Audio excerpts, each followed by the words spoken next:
everyone. Today, my team and I are going to present you all the topic cross-culture teams.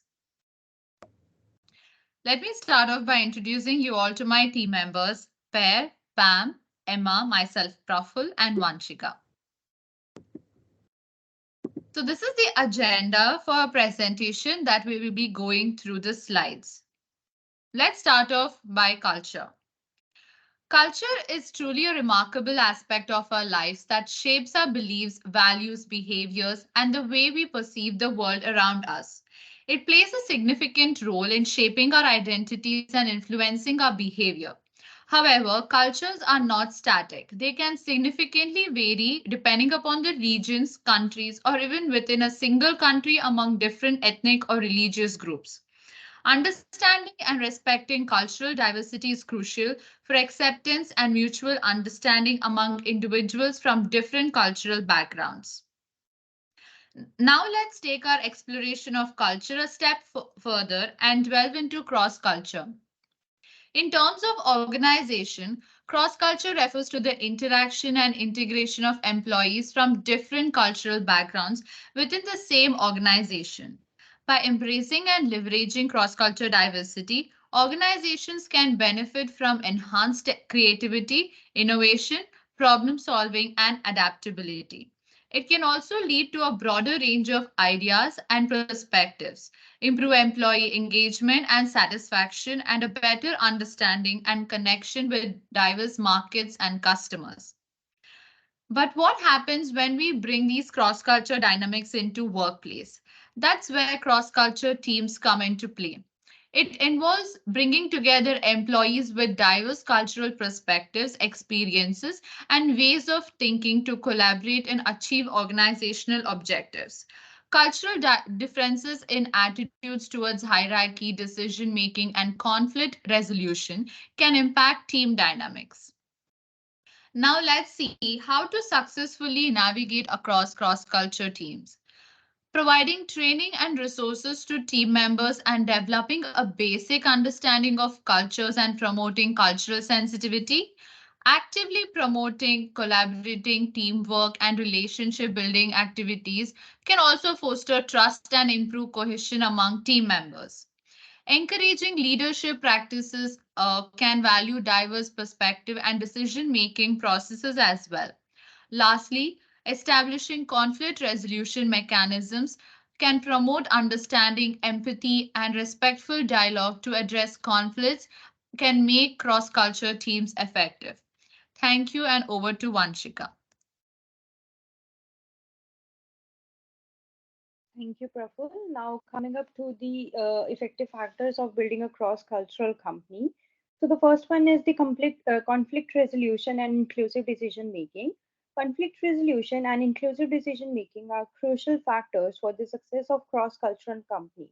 In a diverse workplace where individuals from different cultural backgrounds collaborate, conflict and differences is perspectives to arise. And cross-cultural companies that prioritize effective conflict resolution and inclusive decision making, they create an environment where differences are valued and leveraged for success. By understanding cultural nuances, fostering open communication, and embracing diverse perspectives, and it actively involving employees in decision making. Next one is the technical skills. Technical skills play a crucial role in the success of a cross-cultural companies. These skills refers to the expertise, knowledge, and abilities that employees possesses to perform specific tasks that are related to their roles. In a cross-cultural companies where employees from various cultural backgrounds collaborate, technical skills often become very important. And technical skills also serves as a unifying factor that transcends cultural differences in a cross-cultural company. Next is the regular team building activities. Regular team building activities are highly effective in promoting and understanding the productivity within the cross-cultural teams. These activities are designed to strengthen the relationships and improve communication and also to foster a sense of unity among team members from a diverse cultural backgrounds. Next is the cross-cultural training and awareness. Cross-cultural training and awareness are essential factors for the success of the cross-cultural companies. They involve providing employees within the knowledge, skills, and attitudes that are very necessary to navigate and thrive in a diverse work environment where individuals from various cross backgrounds collaborate.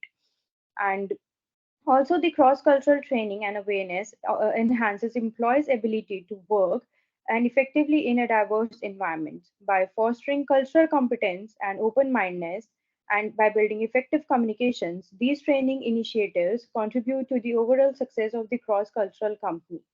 Next is the leadership and team dynamics. Leadership and team dynamics are critical factors for the success of the cross-cultural companies. Effective leadership that is attendant to cultural differences are fosters positive team dynamics that can often lead to improved collaboration and in overall success of the company. Next is the clear communication. Clear communication is very important and it is an indispensable factor for the success of cross-cultural company. In an environment where employees from diverse cultural backgrounds collaborate, effective communication becomes very important to avoid misunderstanding and conflicts. So next is the recognition and celebration. Recognition and celebration are powerful factors that contribute to the effectiveness of cross-cultural companies. Recognizing and celebrating employees' achievement and cultural diversity and shared successes can foster a positive work environment that not only enhance team competencies but also overall company performance. So thank you. This is all from my side. Over to you, Emma. Thank you, Vanshika. So I will be talking about the ineffective factors.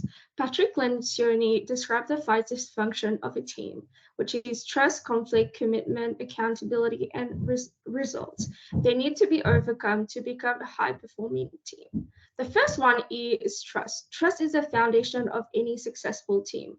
When there's an absence of trust, team members hesitate to be vulnerable and open with one another.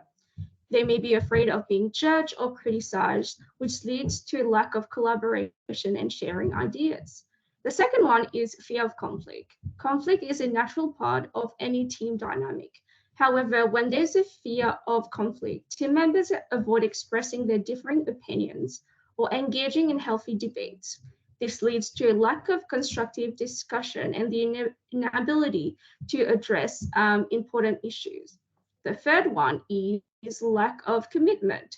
Without trust and healthy conflict, it becomes challenging for team members to fully commit to decisions and plan.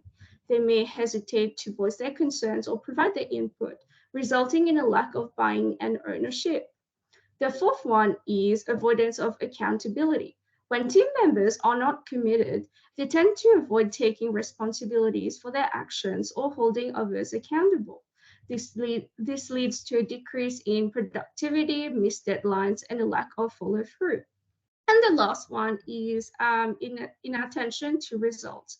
The ultimate goal of any team is to achieve results and success. However, when individual egos and personal agendas take precedence over team goals, the focus on achieving results decreases.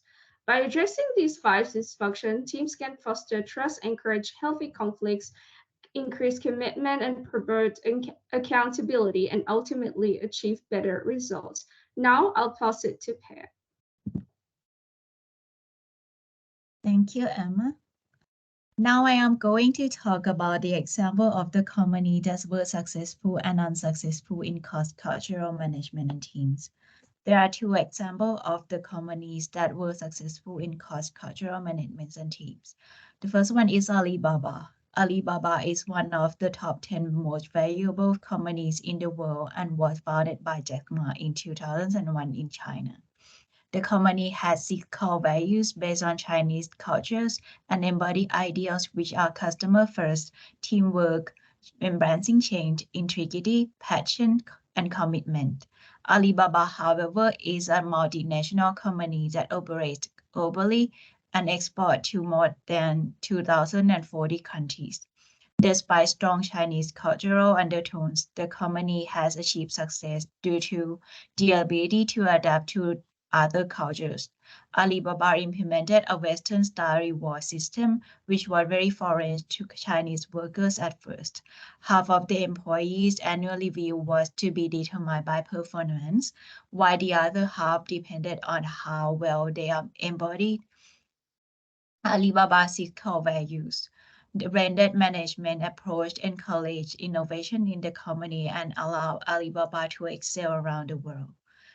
The next one is Rakuten Incorporated. Rakuten Incorporated is a Japanese online retail and web services company that operate in 29 regions and countries. Japanese businesses have a reputation for their distinct management style, which are highly effective and universally respected. However, there are some disadvantages to Japanese management styles. For example, strict levels of hierarchy create a lot of bureaucracy, which can slow down processes. To go quickly, the company hoped to recruit top talent internationally and needed to make internal communications between teams in different countries smoother. In 2010, the CEO departed from rigid Japanese norm and changes the company's official language from Japanese to English. The decision prompted resistance from Japanese employees and criticism from other Japanese companies. Among internal and external resistance, Rakuten eventually has achieved good results with its multicultural approach. The company now has a more diverse workforce with a ratio of half international executives and half Japanese executives. Next is the example of a company that was unsuccessful in cross-cultural management and teams. Walmart is an American company that has expanded to German in 1997. However, in 2006, Walmart essentially paid a competitor to take over its real estate and employee liabilities. Several factors contributed to Walmart's failure in Germany, including failure to understand the culture of its employees and customers. For example, the American-friendly customer service style. Too friendly customer services is strange for German cultures. This customer service style ended up creating misunderstanding between male customers and female staffs. Another is the morning chant. Team members doing a morning chant to motivate everyone for the rest of the day is a big part of American Walmart store. However, chanting for German is for soccer matches only. This practice resulted in reports of employees hiding in the bathroom to avoid the morning chants. As well, based on my experiences where I am working in a multicultural team, a diverse team allows a multilateral approach to opportunities and conflicts. When each professional brings a wealth of experience and knowledge, it will allow everyone in the team to look at things from different angles, which is beneficial for resolving problems and create new innovations. However, some major factors such as language barrier and culture insensitivity can cause conflict among team members as well. For example, using Australian slang in general conversation in the office may create misunderstanding for foreigners team members. Now I will pass on to Pam. Looking into the solutions for cross-cultural challenges that were given by Pear, Brett suggests 3 strategies to solve the issue. The first one is adaptation. This is probably the best approach when dealing with cultural differences in communication style, because this is where team members are actually solving their own problems with little to no inputs from the management, and it also requires less time than the other strategies. However, to implement this strategy successfully, it will also require team members to utilize their self-awareness skill, acknowledging the cultural differences or cultural gaps, trying to understand the other's perspective. This approach also connects with one of the rules of engagement for team meetings, the dial down dominance, where it also focuses on self-awareness, where the fluent speakers or the strong speakers agreed to create the space for by slowing down their pace and refraining from dominating the conversation to make sure that everyone's voices are heard and everyone's on the same page. Going back to Brett's strategy, the second one is managerial intervention. So while some cultures are okay with the flat organizational structure where everyone's equal, some people might use to the flat organization used to the formal hierarchy organizational structure where they perceived it as being respectful. And when the problem with level of authority occurs, it might include a high level of emotion. And this is where manager comes in as the person with authority, setting out the ground rules and make sure that problems are solved effectively.